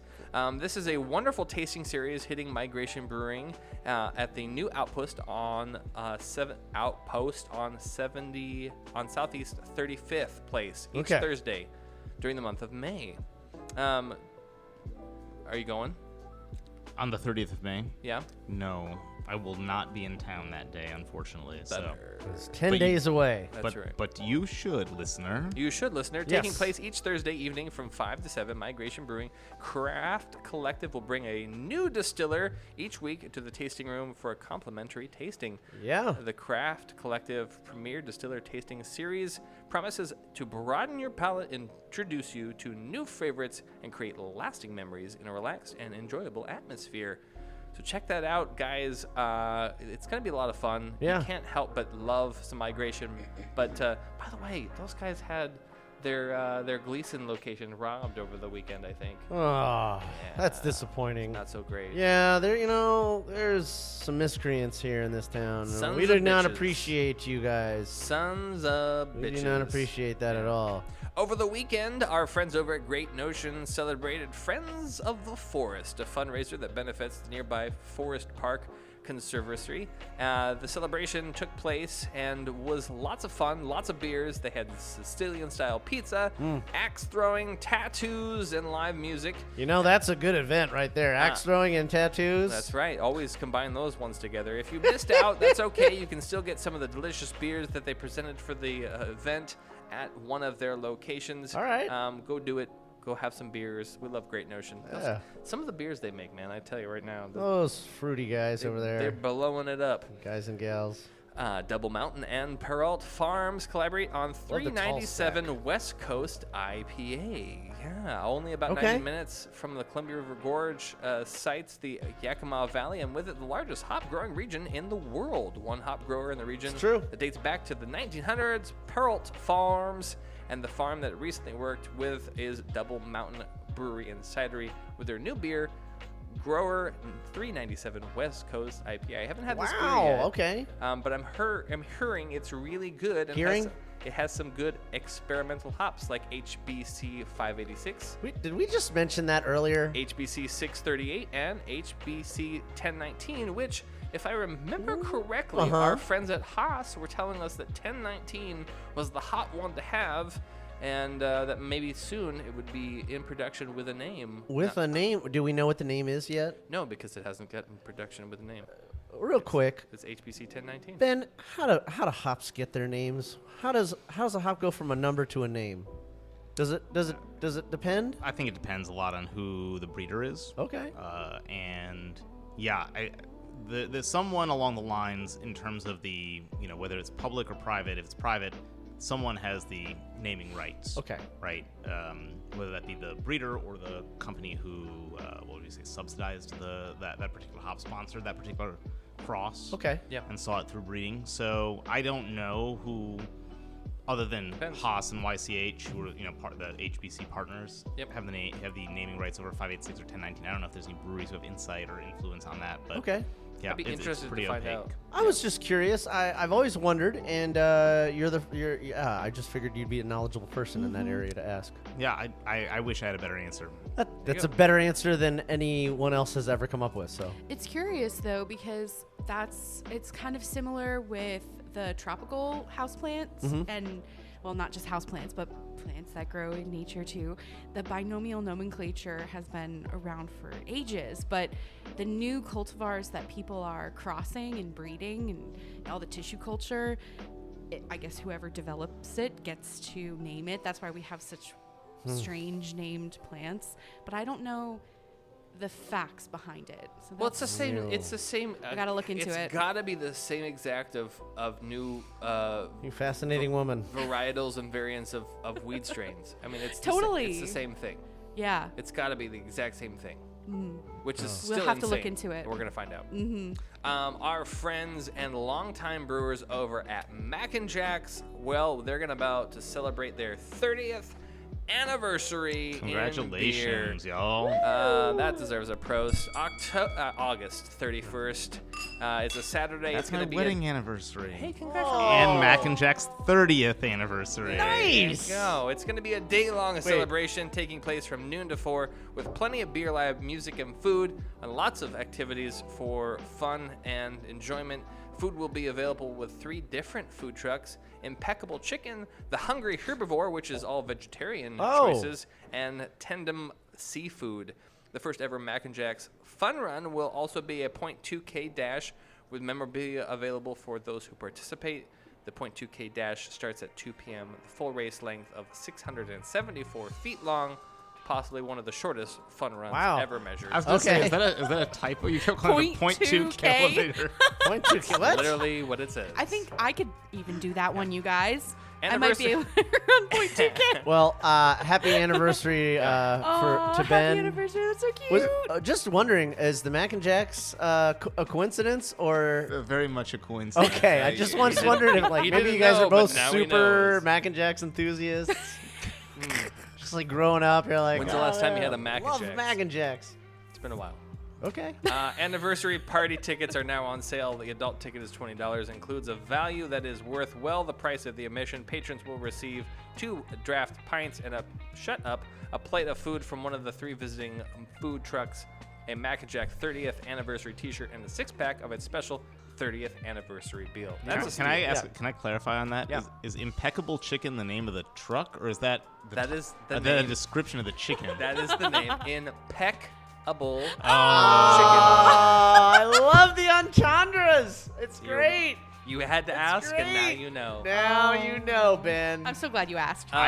Just that's that. I hate puns so much. What? And that's why Breakside names are never punny. they're never punny. And so it didn't even occur to me Oh that my would be some terrible pun. 'Cause I'm like, Wow. I don't want to hear it. In my mind, it's like a. It's like dad joke extraordinaire. Come Okay, on. so I worked as a forklift driver in a warehouse called Concentrates. It's down in Milwaukee. I know concentrates. Yeah, great, Neighbors, yeah. fantastic company, great family that owns that place. The head of the warehouse, his name was huge man, right? Big, tall, round man. His name was Tiny, and he hated puns. He hated puns. we're moving He was on. the first person I ever met that didn't like puns. moving But I'd make dad jokes all the time, and he just would frown. Yeah. He would frown at me. Uh, And he was a living, walking pun. Yeah, we're A big moving- man named Tiny. We're moving on. It was not lost on him. I will meet you if you keep talking. Don't forget, we have one more event for our Day 1 distribution showcase at Belmont Station. That is on the 30th. It's the after party. Go and celebrate all the beers that they've had over the last month.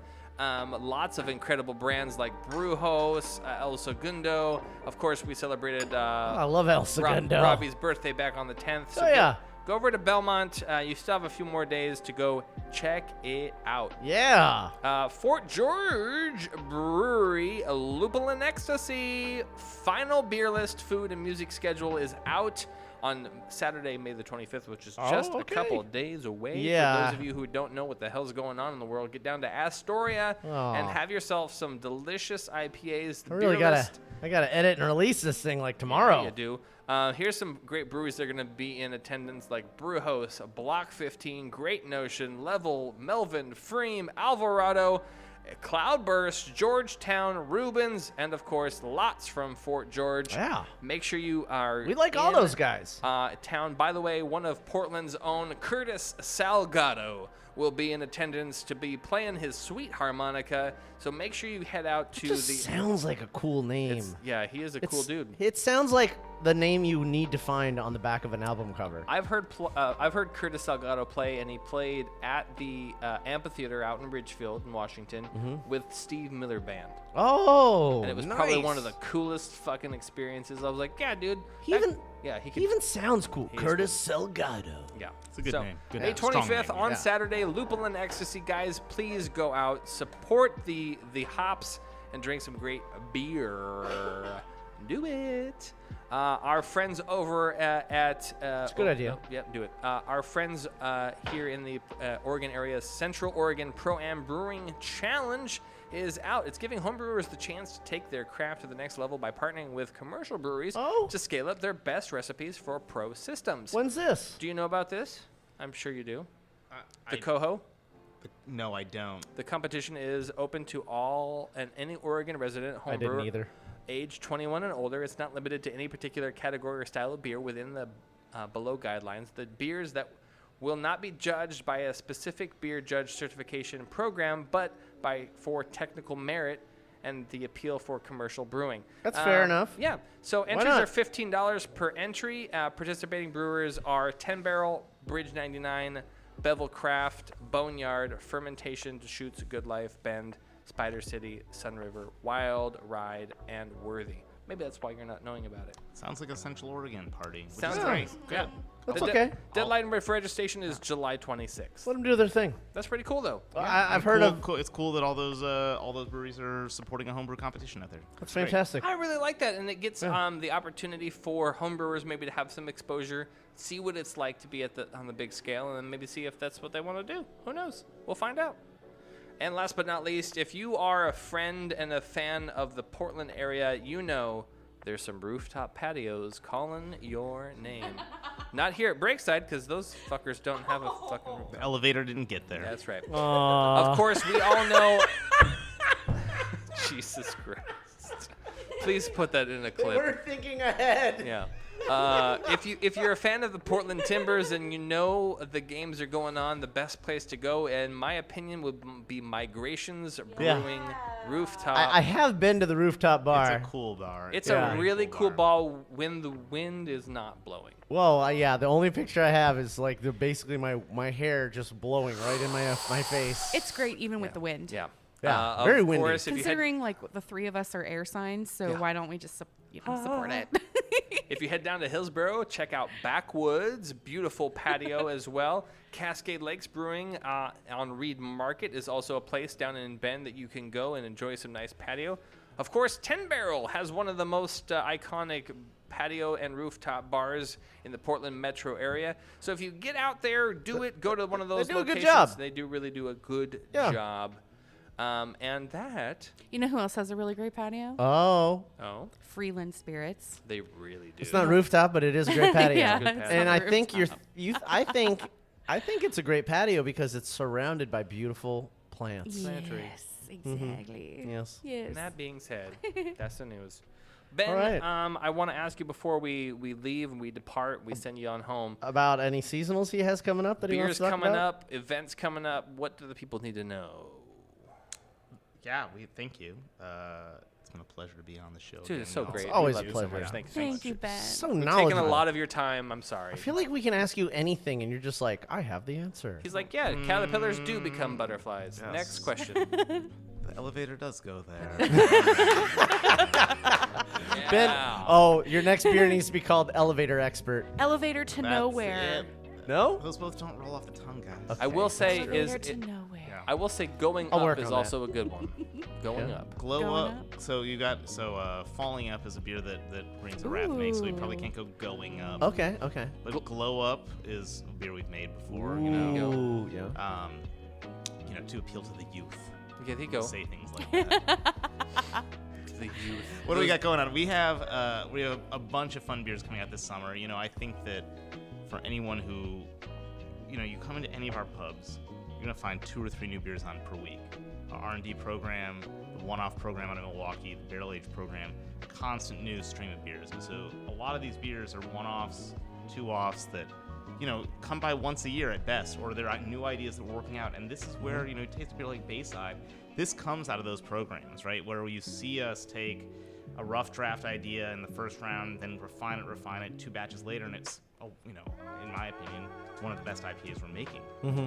And so come by one of our pubs, check it out there, right? Yeah. Like, see what's new, have a fresh Breakside IPA, have a fresh Wanderlust, have a fresh Pilsner, and then try one of the beers that's you've never heard of before, because this is something that this is where our minds as brewers and craftspeople are at right now. Yeah, right on. And then as far as beers that are coming back in package or new in package, we've got Passion Fruit Sour out for the summer right now. I saw that on the Yeah. tap list and I almost had it. It's 22 bottles have gone the way of the Dodo for the most part, and I know. that beer is not as big a release for us as it used to be, but it is still one of the beers I'm proudest of. It's a great beer. We have a lager out right now called the Sublime Hellas, which is actually a cool pooled lager with some Lorien hops I'm on from it. Indy, and it's a delicious beer. I'm all over and then that. by around August 1st, you'll see Wander Jack is coming back. Oh, for the summer, yeah. So yeah. And That's before a long, it'll summer be fresh hop staple. season, Yeah. Like, Oh, fresh hop season. So exciting. yeah, we got a lot of fun stuff coming out, and I just, come by the brewery. We might need to have you back for guys- fresh hop season. You guys have mentioned it. We have 6 locations. It's easy to find a Breakside spot. Oh, And yeah. honestly, the beer is not fresh. hard. We curate the list so tightly. The team does an awesome time, explaining and talking about the beers to folks. And The food is really good too. food is Oh, good. The food is so good. Yeah. I staved so off good. not having it because I knew I would be eating the entire time Oh, and not talking so to good. Ben. so, Yeah. Yeah, And you can it's get true. all this beer in cans too. So if you're like going to the coast or going to the mountain, like you can totally bring it with you. Or you're staying Yeah. at home because you're lonely. There's that's that fine, too. And you can always find Breakside at a tap room or a grocery store near you. Ben, I wanna propose a thing that we do the next time you're on the show, because we've done now this back and forth little dance between you and Jen and Jeremy. Oh, you guys are going to do dance lessons. I feel like the next time you're on the show, No? they're on the show. And Oh, I feel okay. like there definitely needs to be a collaboration with them with their Yonder Walk, Oh. which is the Reddit stepchild of your you gotta smile out of Wanderjack. 'em. And so the next time you're on the show, Jen and Jeremy, we're gonna have you on, and we're gonna put the big questions out. Of where's this Yonder Whack? you give me the chance to spend some time with Jeremy Landers and Jen McPullen. I will be there. Okay. Perfect. Okay. That sounds You heard it great. first. 100%. There it is. You got that. Yeah. Okay. Wander Yak, Yonder Jack, whatever weird. Whatever weird beer Yeah. they made up. Yeah. They're like, yeah, Ben, give us the ingredients, but that was about it. And I was like, well, no, it sounds No, nice. that was I was like, here, you have to use all this. I gave them the hops also. They had to figure out the malt. I gave them the hops, and I was like, here, use all this. There you go. And they're like, all this? And I All was like, this? Yeah. Okay. Go forth. Figure it out. Go forth, my children. I Make labeled great the baggies. Good for you. Good job. Okay. So I'm planning a homebrew. No, don't. And Don't talk to him. no. No, go ahead. Okay, go ahead. Let me do my thing here. The first 15 seconds are free. After that, I charge. Okay, all right. I'm planning a homebrew. And I just want to, from guy to guy. I just want to, like, what would I? All right, so I really want to do, I really want to do a blonde, and I really, really, really want to do a Kolsch. I'm guessing a blonde is probably going to be a lot easier for me to do. I mean, maybe. Maybe. Yeah. And I'm probably going to be doing this on Jen and Jeremy's garage system, their Blickman system. It's a nice system. They got a really great setup. Why can't you just do both? I mean, I can do both, not at the same time, but I want to do one and then the other. I definitely want to do both. I'm pretty sure, first of all, Which one would be easier to start off the with? fact that Jeremy's trying to go for an Osh body, I'm pretty sure we could do both in the same day. Well, I mean, I don't want to do both in the same day. No, I just we can. But It's I not haven't. hard. I personally have not homebrewed in probably like over 5 years. Right, so it's not hard. Do the blonde. Make a blonde ale. Thank you. Yeah. Yeah. That's what I was looking There for. it is. I had a feeling that's And where I that was was going to your go. free- It's a wider canvas. Yes, thank you. Yeah.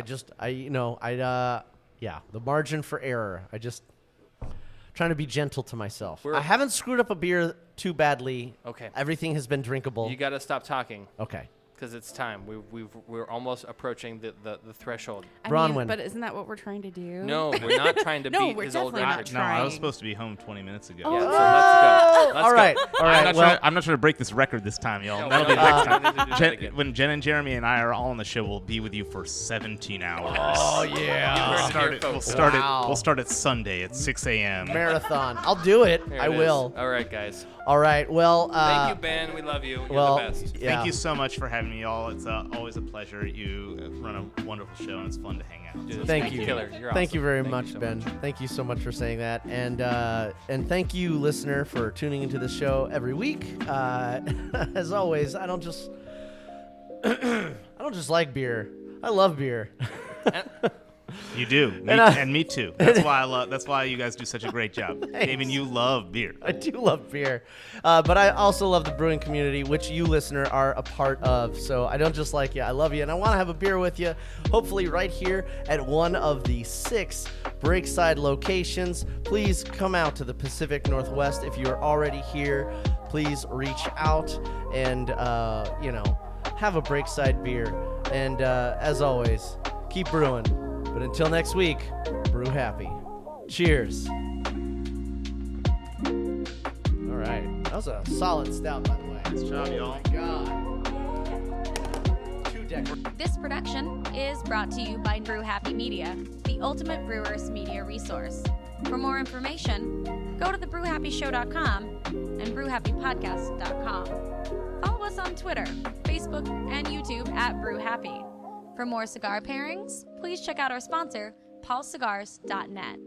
Questions, concerns, advertising, or guest relations, please reach us at brewhappypdx@gmail.com. Remember, brew happy, drink responsibly. Cheers.